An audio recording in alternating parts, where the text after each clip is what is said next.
শুরুতেই দেখুন, দুজন করে ছেলে মেয়ে আলাদা হয়ে ঢুকছে খুলনার গল্লামারী এলাকা তথা খুলনা বিশ্ববিদ্যালয়ের পাশে অবস্থিত এলিনিয়র পার্কে। পকেটে মাত্র 20 টাকা থাকলে আপনিও প্রবেশ করতে পারেন এখানে। আলাদা হয়ে প্রবেশ করলেও ভেতরে ঢুকে ছেলে মেয়ে মিলে যায় জোড়ায় জোড়ায়। তাদের এমন আচরণ দেখে আমাদের মনেও প্রশ্ন জাগে, জানতে ইচ্ছে হয় তাদের উদ্দেশ্য কি। যে পার্কের কাজ পুরোপুরি এখনো শেষই হয়নি, সেখানে এত লোক আসার কারণ কি? কেনই বা শুধু যুবক যুবতীরাই আসে? বিষয়টা সন্দেহের, তাই আমরাও তাদের পেছন পেছন যেতে চাই। সঙ্গে থাকুন আপনারাও, দেখতে থাকুন কি হয়। হঠাৎই চোখ পড়লো একটি বেঞ্চে।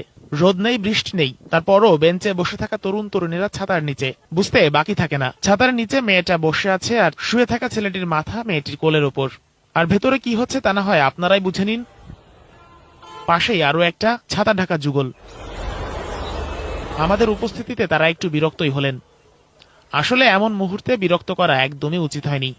এখানে আর থাকা গেল না, তারা পার্ক ছাড়তে বাধ্যই হলেন। কি হিংসে হয়? পারবে কখনো ওদের মতো দোল খেতে? সত্যি করে বলুন তো, এমন রোমান্টিক মুহূর্ত ঠিক কবে দেখেছেন? মনে পড়ছে না তো? কিভাবে পড়বে মনে? আপনারা তো আর বাংলা সিনেমা দেখেন না। ওনাদের কথা পরে বলবো, শুধু মনে রাখুন এ দুজনের নাম দিলাম লাল নীল পাখি। তাদের প্রাইভেসিও নষ্ট করে দিলাম।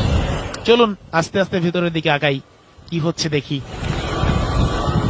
তাদের দুজনকে দেখে মনে হচ্ছে এই পৃথিবীটা তাদের জন্যই তৈরি করা হয়েছে।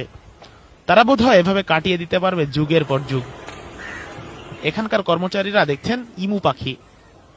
ইমুর খাঁচার পেছন দিকটাতে কেউ যায় না, একটু ব্যাকওয়ার্ড, আর যাওয়াটাও বেশ ঝামেলাপূর্ণ। তাই এই দুজনের জন্য এটি সবচেয়ে নিরাপদ জায়গা। তাকিয়ে দেখুন, এ দুজন তো বেঞ্চ ছেড়ে আশ্রয় নিয়েছে বেঞ্চের পেছনে। মনে হচ্ছে অন্যদের জন্য জায়গা রাখতে গিয়ে নিজেরা কতই না কষ্ট করে মাটিতে বসেছেন। সচরাচর কিন্তু এমন লোকের দেখা পাওয়া ভার।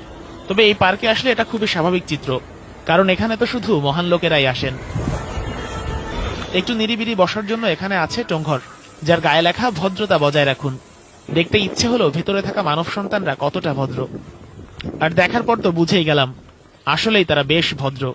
হিজাব পরা আপু বা তার কোলে মাথা রেখে শুয়ে থাকা ভাইয়া, দুজনই।